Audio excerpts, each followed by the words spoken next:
Ən dəhşətlisi isə o idi ki, Seyid Cəfər Pişəvəri Şimali Azərbaycana gəlişindən düz 6 ay sonra 1947-ci il iyunun 11-də müəmmalı şəkildə avtomobil qəzasında həlak oldu. Belə fədakar oğulları xalq unutmur, nəsillər unutmur, vətən unutmur. O illərdə İbrahim Əbilov adına Mədəniyyət Mərkəzi cənublu soydaşlarımızın toplaşdığı mədəni tədbirlərin keçirdiyi əsas məkanlardan biri idi.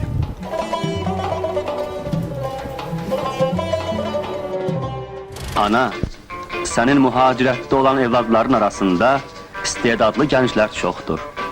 Bu gənc istedadlar öz fəaliyyət dərnəklərinə Respublika baxışında iştirak etməyə hazırlaşırlar.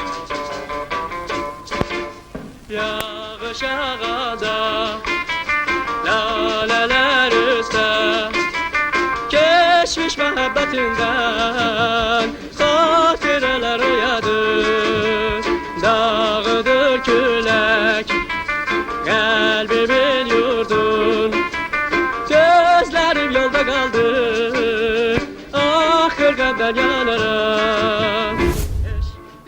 70-ci illərin gəncləri yəqin ki xatırladılar. Bu ansambl 60-cı illərin sonunda burada İbrahim Əbilov adına Mədəniyyət Mərkəzində cənublu soydaşlarımız tərəfindən yaradılmış məşəl ansamblıdır. İfaçı isə ansamblın ən populyar üzvlərindən biri Bijan Əlizadədir. Ümumiyyətlə, əslən cənubdan olan şair və yazıçılarımızın, incəsənət və elm adamlarının adlarını sadalsaq böyük bir siyahı alınır. Heç buna ehtiyac da yoxdur. Çünki onların çoxunu siz gözəl tanıyırsınız.